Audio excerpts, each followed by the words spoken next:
I'm Megan Lee. And I'm Nicole Danielle. And this is Romance on the Rocks. We're two bookish biddies imbibe and enjoy romance novels. Yeah. So we're continuing the holiday festivities. We are in person together. We just finished a Thanksgiving meal, but this is our second Christmas episode. We like to record ahead of time, but we have a bevy of Christmas stories that are a delight and a Christmas treat. A bevy and a bevy. A bevy. What are you drinking? I am drinking a lovely concoction of bourbon from one of my favorite distilleries in Kentucky, Bluegrass Distillers. So some lovely bourbon with Cheerwine, because I'm embracing my North Carolina lifestyle now, and Cheerwine is where it's at. And I have this lovely emotional support beverage cup. Wait, hold it up because you're behind the mic. Oh, yeah. Okay. Lovely. There we go. Emotional support beverage cup that our dear friend Marie gave to me as a present. So, yeah. She's lovely. I love Marie. Do too. I am drinking I'm not even sure what to call it. It started out as a crock pot apple cider mulled wine hot sangria. And then I decided to chill it out a little bit. So now it is on ice, but still very holiday themed. And I thought it was appropriate. Yes. Yeah. And if you're not familiar with Cheerwine, it is neither wine or cheer, although it makes you cheerful. Cheer. It is cheer. Equate it to a Shirley Temple in a can, essentially. Yeah. So for today's podcast, Megan, do you have any trigger warnings or adult content or anything that we should know for our audience ahead of time? I think that about 50 to 70% of the books we read probably have adult content. So there's my trigger warning. Nothing really beyond that. It's my favorite book, you guys, of our entire podcasting career, which is short and illustrious. Don't listen to this woman. I really liked this book. Also, guys, I got dressed up. Okay, look. We didn't even plan this, but I'm wearing green and she's wearing red, and we're just having that Christmas coordination thing going on. Super cute. I walked into Thanksgiving and felt a little bit dowdy, so I was glad to be able to dress up tonight. I had to tell my local thrift lady when I bought this get up, I'm like, my best friend and I, we do a podcast. I want to wear it. She just kind of looked at me and was like, okay. Oh my gosh. I was very excited. I have some almost mild assault, and can we call assault your trigger warning? Or my trigger warning? I think you can.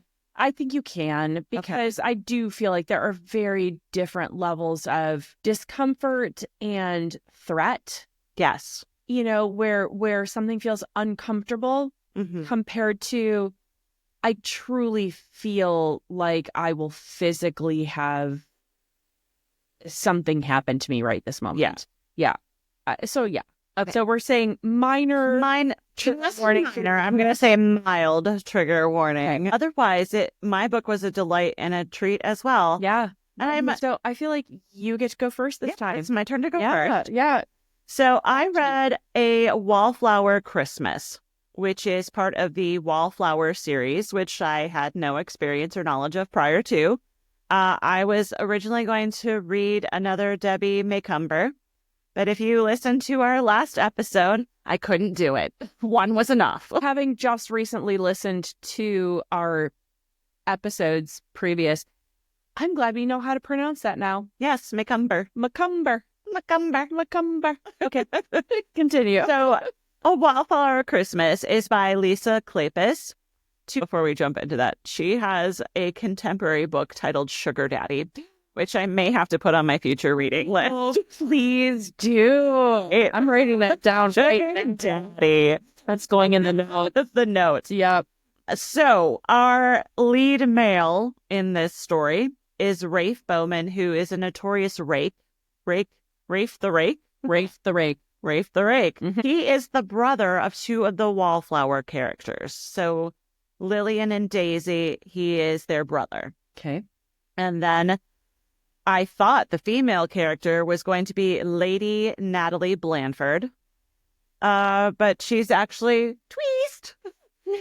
It's a twist. She's not the lead lady.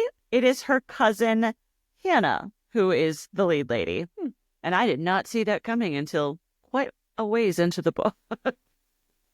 Did the description of the book lead you to believe otherwise? Yeah, it led me to believe that Lady Natalie was going to be the focus of the love and attention. But no, it's Hannah. It's Hannah, the cousin. All right. Yeah. All right. Well, tell me about Hannah and the love story we got going. Yeah. So cousin Hannah Appleton is poor. And she's essentially been taken in by Natalie's family. Mm-hmm. And she is essentially maybe 1 or 2 years older than Natalie. And her chaperone of sorts, if you will. Kind of a maid as well in some ways, because she takes care of Natalie's hair and makeup and getting her dressed and ready and picking up after her. And yeah. So all the things a cousin does. No, if that's... I mean, back in the day, you needed to prove your worth. So, I mean, I guess. Sure. Sure. So the 4 Wallflower ladies, Annabelle, Daisy, Evie, and Lillian, they decide that to facilitate the matchmaking between Natalie and Rafe the Rake, that they're going to invite Hannah over for tea to get some inside scoops on Natalie, so that maybe Rafe can go in there and have some background of what she likes, what her interests are, so he can kind of win her over from the get-go, because he's American, so he's a little uncouth. He's got to build up his reputation and earn her love, so to speak. It does make sense. Yeah. You talk to the friends and the family around them, be like, hey, a little intel. Yeah. Okay. Yeah. That makes sense. So Hannah does that. She shows up to tea. She meets Rafe. She's unimpressed. She does not dig him. Mm-hmm. She's like, you're uncouth. You're a dirty American. I mean, and there's an incident right off the bat where he accosts her on her way out from the tea. And this is what I was warning you about. He accosts her and he kind of takes a little advantageous kiss, and she's like, no, get off me, dude. And he does it anyway. So this is the one thing that I did not enjoy. I did not like it. I guess they were trying to set up the whole he is a rake type of thing to prove that he's a rake. I don't know. I didn't like it. I didn't care for it. But she even goes and tells her cousin Natalie, he kissed me without permission. And Natalie thinks it's funny, which I think that will tell you what type of person Natalie is. I don't know that I would appreciate a future spouse of mine trying to hit on my family members. Exactly. Yeah. It's a little weird. It's uncomfy. Uh-huh. Uh-huh. Natalie thinks it's funny, and she's like, oh, I think I'll be into this guy. Which, so like, what? Where are you getting that from? Lady, I mean, to each their own. And Hannah's trying to tell Natalie and her uncle, like, hey, this dude, like, he's not okay. I'm not digging him. I don't like him. He's very forward. And she doesn't tell her uncle about the kiss. I think that would put her in an improper position in some way. I don't know. But she did tell her cousin, and her cousin's like, oh, haha, that's so funny. This will be great. So the game plan is that they're going to spend the holiday at one of the manors of one of the Wallflower girls. And they're going to foster the relationship between Natalie and Rafe. But that's not at all how it goes, obviously. Rafe continues to get to know Hannah better. She is a delightful person. She's not as showy or as beautiful as Natalie, but she's very down to earth, very, what's the word I'm looking for? She doesn't like the frills. She's fine with living a moderate lifestyle, and that's okay. She doesn't need the big fancy parties and dresses. A little bit more practical, down to earth. Yes, A little bit more deep, possibly. Yes, educated, smart, intelligent, not afraid to speak her mind, which I greatly appreciate and enjoy. And she does fun things like read a Christmas carol to the children who are also staying at the manor, because it's several families who are coming together. And Rafe loves watching her read to the kids. He really enjoys it. And at first he was like, well, I have to get married. The pressure's on to carry on the family traditions and name and business. And my dad's kind of pushing for me to get married at this point since his daughters are all married now. And so he was totally embracing the whole I got to get married thing, but it was all intended to be Lady Natalie. But now it's going to be Hannah. He knows in his mind, like, Hannah's the one for him. Okay. But there's some odd pressure from his dad because Hannah doesn't come from money. She's the poor relative. Right. So it's kind of a will they, won't they until the very ending of the book, which I don't want to spoil because I did, aside from the weird, icky kissing assault thing, I did thoroughly enjoy the rest of it. And to Rafe's redeeming qualities, later on, as him and Hannah have these close encounters of various natures, he does start asking for permission and consent, and it's all about her choice and what she wants and if she's okay with things. So it's a complete turnaround of his rakish personality. You know, you and I have had discussions before about people's ability to learn and grow. Yes. And I don't know that we give that kind of grace in today's society the way we should. And so it's nice to see a character redeemed by the end. So he has characteristics that we do not necessarily encourage or appreciate to begin with. But, you know, the fact that he can maybe learn and grow, yeah, I'm all here for it. Yeah. Mm-hmm.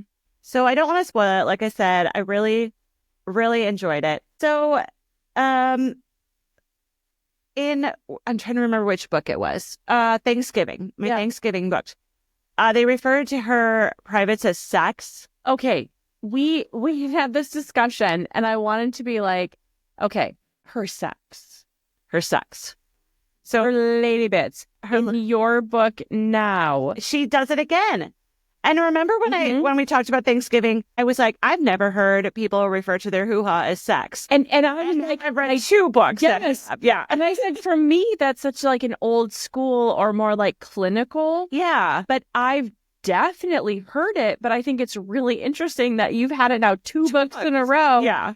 And like that it wasn't something you were familiar with. Yeah. Yeah. I still don't like it. You like it.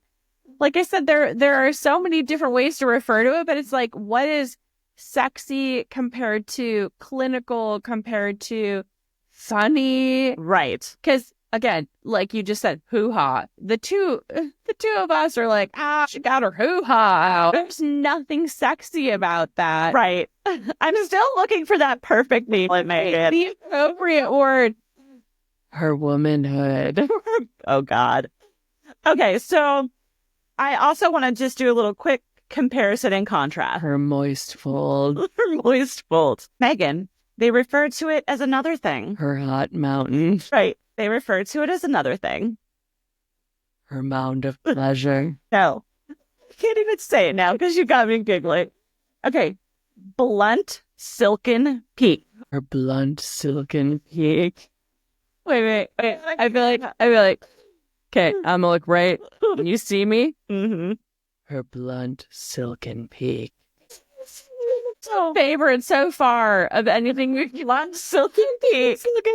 Oh my God. Okay. So a little comparison and contrasting. In my previous Christmas book from episode 5, the Debbie Macumber 1225 Christmas Tree Lane, it all focuses in Cedar Cove, and you're supposed to, oh God, a myriad of characters that I do not give 2 craps about. Right. It was diverting multiple chapters away from it. And I mentioned this is apparently a series, a Wallflower. And what I loved and appreciated was there was 1.5 pages at the very beginning that just said one.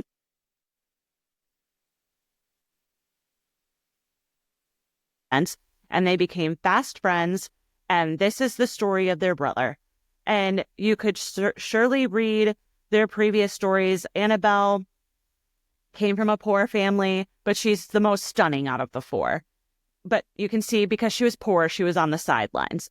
Then there's Daisy and Lillian, who are Rafe's sisters, and they are rich Americans who, you know, they wanted to make good matches, bring in titles for their up-and-coming American families. And then there's Evie, who is one of my favorites, honestly. She's a redhead She has an inheritance coming, but it's from her father owning a club, and that is not deemed societal acceptance type of thing. Or But eventually she will. And what I loved about her is she's just a sweetie, and she's shy, and she has this stammer. So she has a speech impediment, which you don't often see in romance novels. no. And she's a main character in one of the other Wallflower books.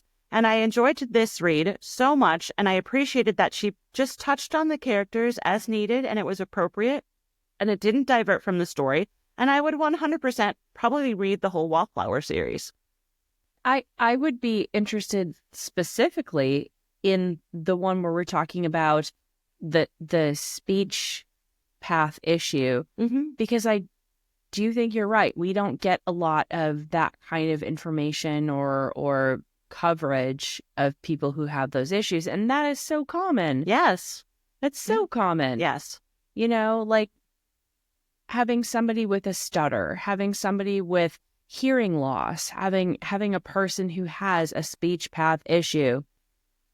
That would be a really lovely way to cover this. Yeah. And all four of these girls are lovely. They're all down to earth. Some of them are sassy, some of them are shy.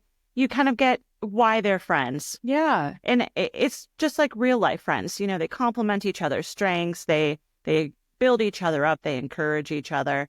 And so they play this little matchmaking for their brother and Hannah. And even they saw that Hannah was the one and not Natalie. But you didn't have to read the other novels to feel as though you could really understand this one. Exactly. Which was not the case with the Cedar Cove 1225 Christmas Tree Lane. I felt like, who the fuck are these people? Why are we spending chapters on them? And who gives a shit?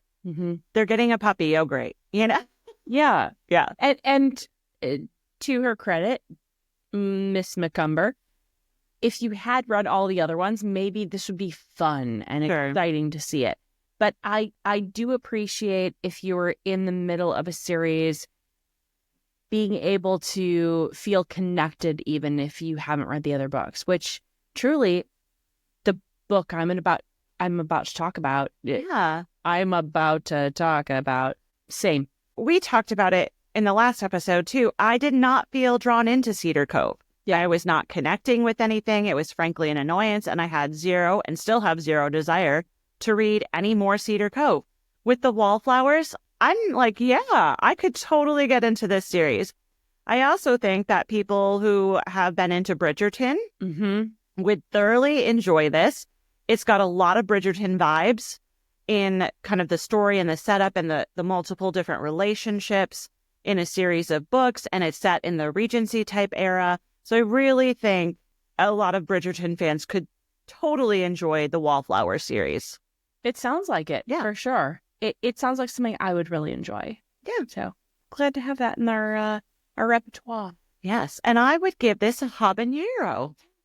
There's some steamy. Remember I said I wanted a steamy Christmas story? You did. I got it. No. Well, I mean, when you have, what are we calling this? Blunt silken peaks? How could it not be habanero? So tell me about your book.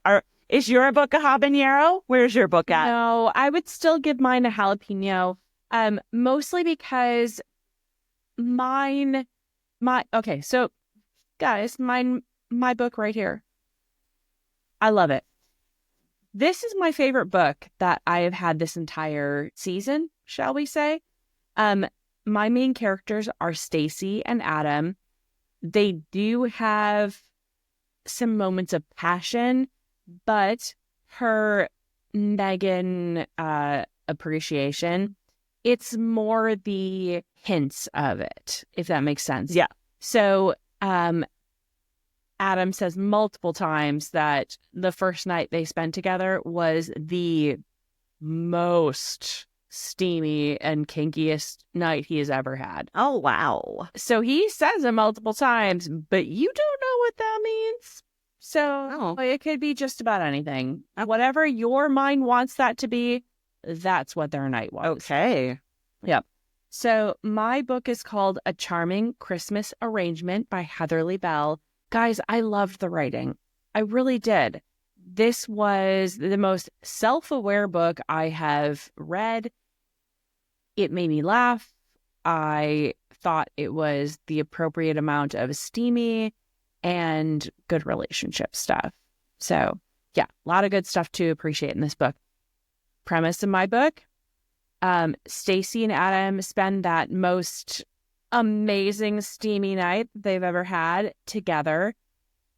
Stacy is a writer, and she had gone to Wyoming to separate herself from her mother. They'd had a very enmeshed relationship, very dependent on each other. And she went out to Wyoming to try and write some more of her novels without the influence of her mom. Met Adam at a bar. She had just been going there to read her books and write, whatever, but the two of them really hit it off on one very specific night, spent the night playing pool and hanging out and really enjoying each other's company. And one thing led to another, yada, yada, yada. And next thing we know, we fast forward to the beginning of this book. Stacy is 3 or 4 months pregnant at this point, and she's trying to figure out how to find him. Because when she initially met him, he was just like a farmhand at this Wyoming farm. And I suppose I should probably tell you when it's published, which I think was like 2022. Okay, so that's recent. It's very recent. Charming is much like yours. It's an own series. I've discussed this communication issue multiple times. Yes, on various episodes. People can never communicate. What is your deal? Seriously. Communication, you guys. That is it. Like, if we go to romantic reminders over and over again, communication, please. Yeah, huge. Because this entire book could have been saved chapters and chapters had they just communicated to begin with. So, like, the big premise is they have this one-night stand that probably wouldn't have been a one-night stand. Yeah. So if they had communicated. Correct. So they have this really concept. Oh, they have this really passionate, beautiful night. They wake up. Well, not they. She wakes up the next morning. Stacy wakes up and sees a picture of Adam and his wife. Yeah. So they've had this passionate evening. She thought this was beautiful. She thought this was the start of a relationship. And instead, she just sees this picture of him and his bride. And instead of saying, hey, man, what the heck? She writes him a note that says, this was fun. Don't contact me again. Honestly, I mean, communication is great. I probably would have been a big enough bitch. I would have been like, dude, what the fuck? Like, you're married. But I also get the immediate desire to get the fuck out of there. Yeah. Yeah. So she gets the hell out.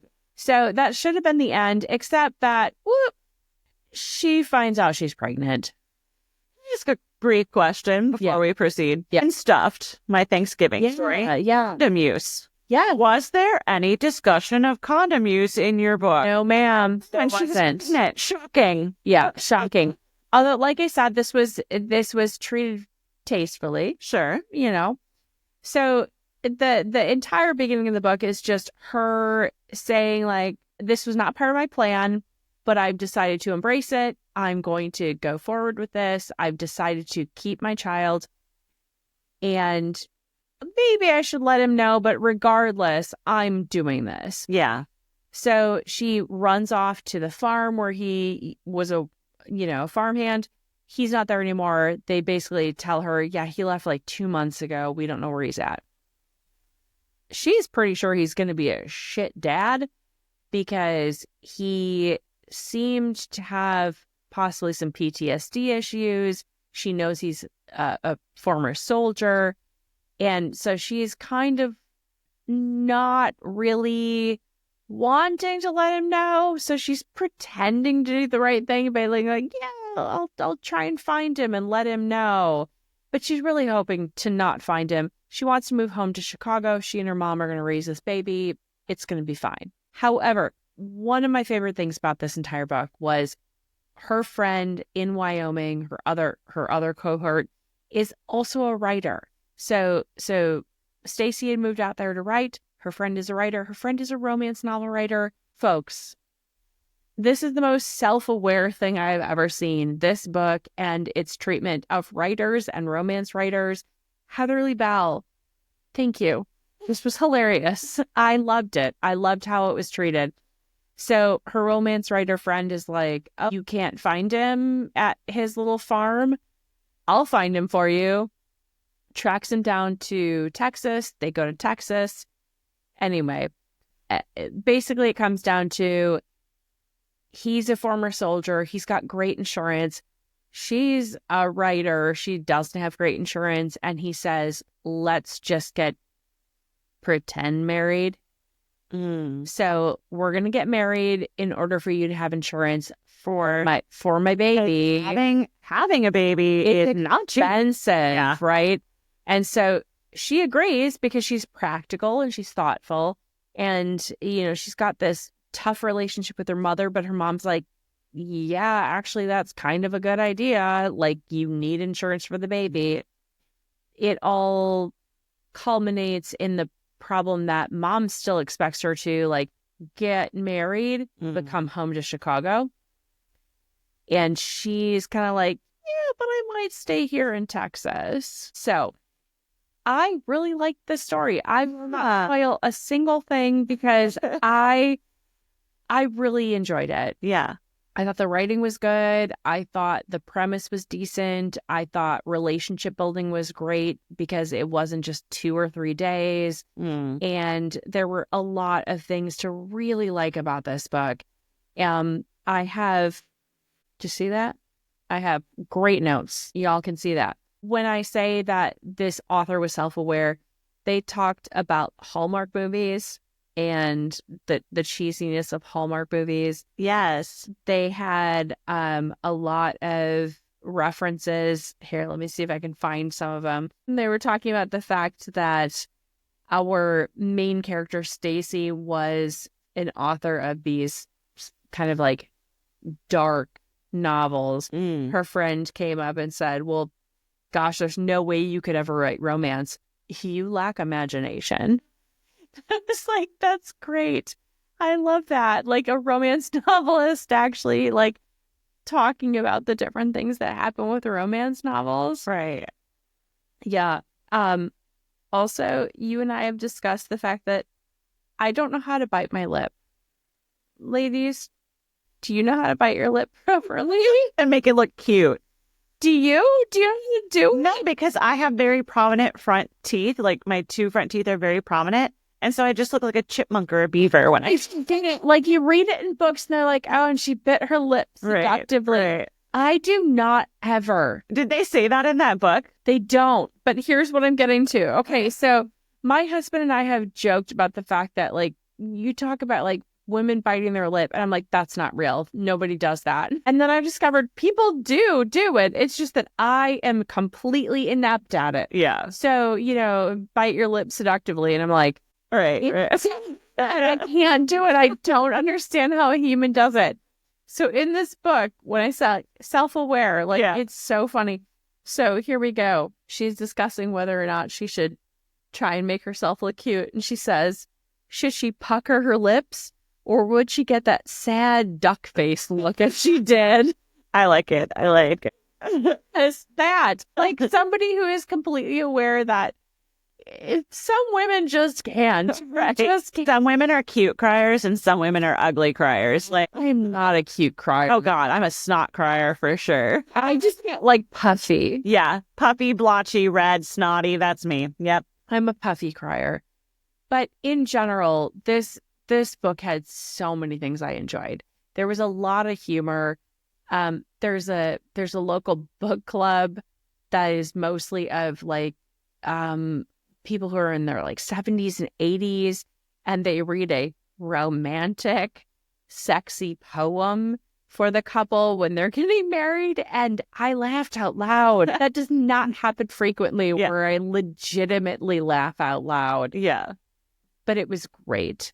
They bring in a lot of really good modern day things. And I just feel like this is the kind of book that I wish more writers could really ascribe to. There's so much. And the fact that that there were the issues with mental health. We were talking about PTSD. Okay. The enmeshment of different relationships and Creating healthy boundaries, probably. Yeah, creating healthy boundaries was a really big deal. Consent was a big deal. At one point in time, they were talking about like pregnancy hormones and talking about how you felt your brain wasn't working anymore. Oh God, yeah. Yeah, like she used the words, Stacy, the main character, said something about like, oh, he was manly in his manhood, and then follows it up by saying like, oh my God, clearly my brain's not working anymore because I can't even form real sentences. Manly in his man. Okay. Exactly. And then there were a lot of really good quotes. And if you don't mind, Yeah, give me some. I will find some good quotes. So I've got page 87. In her experience, she understood that separation and divorce, and maybe even death, didn't mean the end of love. Oh, I thought that was really nice. okay. That seemed really good. We've got a lot of really respectful bits and pieces where I've got the different ways we feel throughout our life when we are feeling thin, when we're feeling heavy, when we're feeling tired, when we're feeling overwhelmed, we're feeling pregnant, like all these things where you don't necessarily feel like super sexy. Yes. There were parts in the book where I really appreciated the fact that the man, Adam, looked at Stacy, and when she was not feeling her best, he was basically like, yeah, even right now, I really want you. Oh. And I thought that was really, really quite nice because she was feeling very unwantable. Sure. Being, 5, 6, 7 months pregnant. Largy and feeling pregnant. icky. And she's like, God, nobody wants me now. And he was like, okay, maybe it's weird, but I really do. And I thought that was really sweet too, because it's not necessarily about how our outsides appear. It's sure who we are. And in that vein, one of the lines was, it was enough that he wanted her physically, but he felt like he could grow to love her someday, love and have the companionship and respect. Nice. Yeah. Nice. So in general, there was so much. And I've covered 20% of what's on this page, but No, yeah, for sure. So I know you don't want to give away and spoil things. Yeah. During the course of the book, does baby arrive or no? Dev. Yeah. I would say in like maybe the last 2 pages. Okay. Yeah.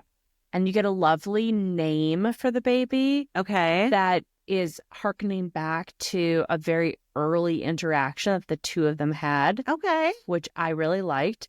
And her mom, who she has the difficult relationship with, questions the name. And she puts up her boundaries and says, no, that's going to be the name. This is the name. Yeah. And I think it's a really lovely name. Okay. Yeah, I really like it. And to go back to when you were talking about like kind of interesting words for genitalia, it's not necessarily genitalia, but at some point in time, she says something about her body parts thrum and ache.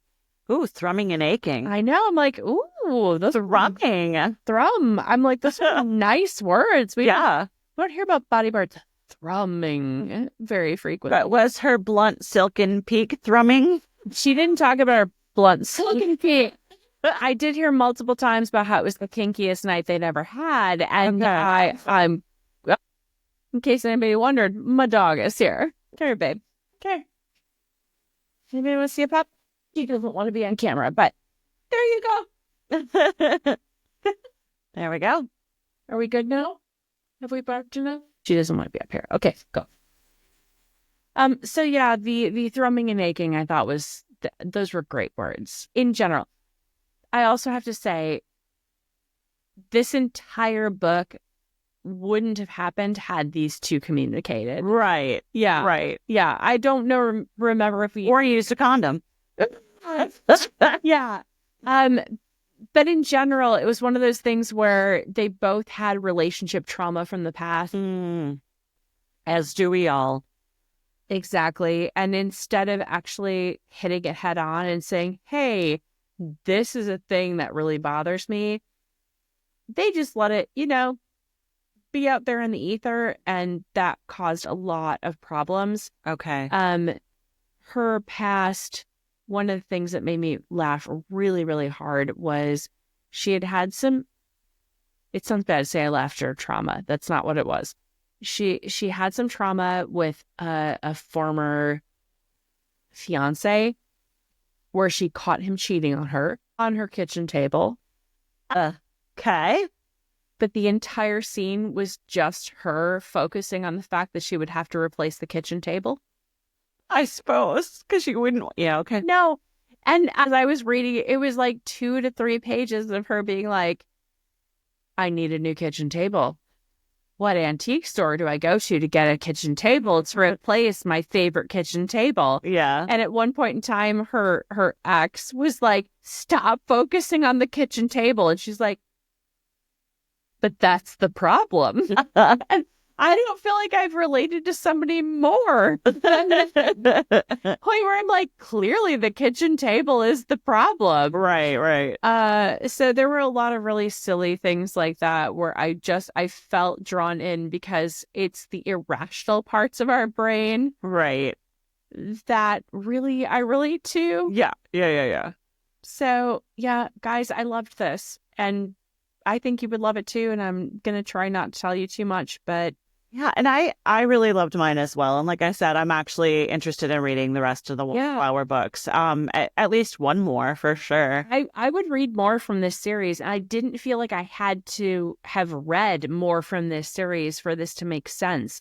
But this is apparently the 3rd book in the Charming series. Okay. So it's about Charming, Texas, in that area. But it was very good on its own, independent. So nice. Mm-hmm. I'd be curious, too, if Heatherly Bell has written anything besides the Charming series. Yeah, actually. Like Sugar Daddy. There's a list somewhere here in the back, but I was just so excited to have a book that really made me happy. I stayed up until 3:30 in the morning reading this book. I started it and realized that I was actually super enjoying it and just didn't stop. Yeah. And so I really did like this book. You'll love these other uplifting titles from Heatherly Bell. Ready? Okay. Yeah, give it to me. The Charming Checklist, Winning Mr. Charming, Grand Prize Cowboy, More Than One Night, Reluctant Hometown Hero, and The Right Moment. And they're all Harlequins, so. Okay. I know. Good. All right. It's time for my favorite part. The booby prize. Booby prize. Booby prize. Okay. Page number for you, my dear. Okay. I dog-eared it. I'm page 30. Oof. Okay. Give me the quote. Okay. My quote is, the weight was all in her belly and somehow in her breasts, which strained against her long-sleeved sweater. Okay. Mm-hmm. So not quite overtly sexual, just reference. Discussing her body because she was carrying weight in a different way. Yeah. Although it follows by saying, he recalled she had him, the weight was all in her belly and somehow in her breasts, which strained against her long-sleeve sweater. He recalled she had an amazing set, but now they were decidedly larger. That happens. You know? All right. Mine was page 21. You get me every time. Poor Debbie McCumber never had a single breast reference in the entire day. Yeah. I feel like, okay, wait, if Debbie McCumber didn't have one, I think I also won on my Nashville books. I believe you did. Yes. Okay, I've got 2. You've got the picks. Continue. Like I said, unfortunately, forgot the book. I can't believe I did that. I could have sworn I made a point of putting it in my bag, and maybe I'll find it in one of my bags when I get home and did remember it. Yeah. I don't have the quote with me, unfortunately, but I did write down in my notes that it was page 21. Mm-hmm. Romantic reminders, Megan. Yeah, my romantic reminder. I didn't mention it earlier in any of my ramblings, but one of the big parts of my book is that they've decided to get married because of insurance. Sure. Because she's pregnant, they're going to try and figure this out, and they're going to get married. They assume they'll get divorced pretty quick after the baby is born because it's just to make sure the baby has like its prenatal care. But while she is hanging out there waiting for all this stuff to happen, he makes her breakfast every single morning, and it's incredibly sweet because he's really trying to take care of her and the baby, and he is catering to what he knows she really enjoys. And so I really enjoyed the fact that, again, you and I talk about food in a lot of these, but it does seem like when he serves somebody the food that they really enjoy, it is love. So he gave her breakfast and, not necessarily in bed, but she always had breakfast waiting for her in the morning. That's very sweet. I thought that was lovely. I would totally fall in love with a guy that made me breakfast every morning. Exactly. Yeah. I mean, as long as it wasn't shitty breakfast. No, it sounded... Well, he had moved down to charming Texas to be a cook. Guys, there's so much I'm leaving out. Yeah, You need to read this book. Yeah. So my romantic reminder, I really enjoyed that every Christmas Eve, Rafe writes a letter and leaves it on her pillow. That is sweet. So I just love that it's a way to communicate even further and foster that intimacy in a relationship and have a nice little annual Christmas tradition. I like that. And I actually liked it so much, I think I might start doing that with Bob and leave him a little Christmas note on his pillow. I do like that. That's really sweet. I like a love note. Follow it with a breakfast morning. Yeah.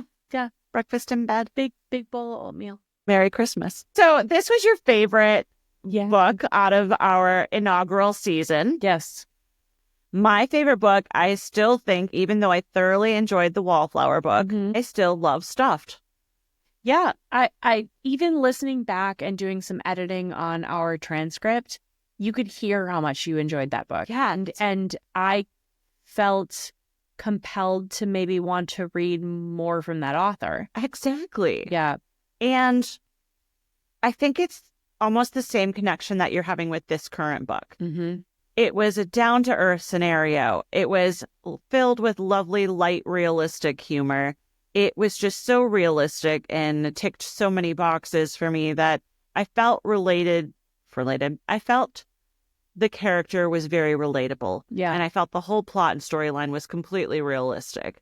And I certainly appreciate fantasy and a historical romance, but there's also something to be said for these contemporary romances where you really feel connected to the characters and it's very realistic.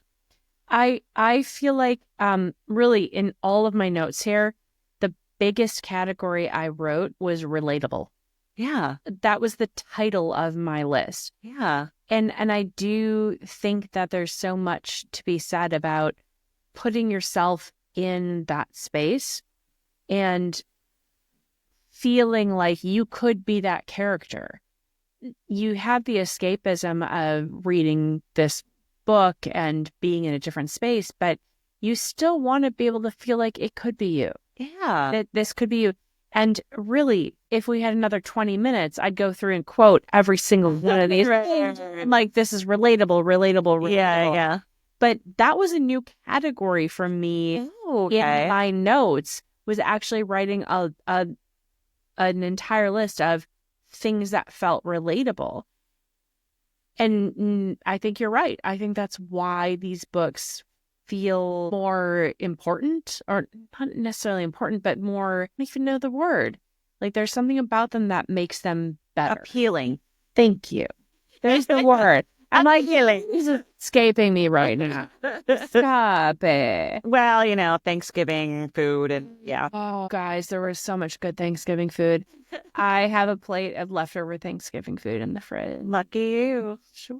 Speaking of breakfast, I'm going to eat Thanksgiving food for breakfast in the morning. saying.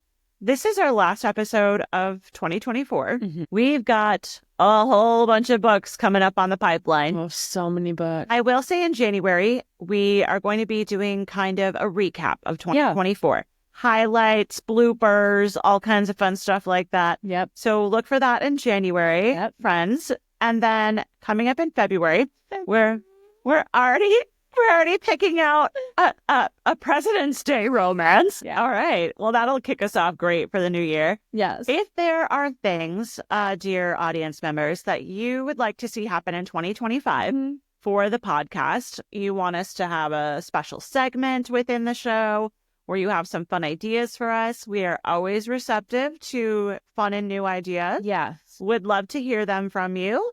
Feel free to email us at romanceontherockspodcast@gmail.com or shows on Spotify, Apple Podcasts, what have you. Wherever you're watching, YouTube, and message us on Instagram. Yeah. And the things. Yeah.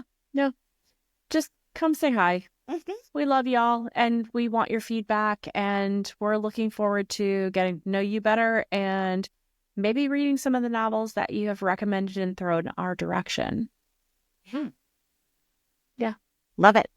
Well, thank you for joining us for our final episode of 2024. Yes, it's been great. Give us a review if you are also a bookish biddy like us and love your romance novels. And just remember that we love you. A Merry Christmas, Happy Hanukkah, Happy Holidays, and Happy New Year.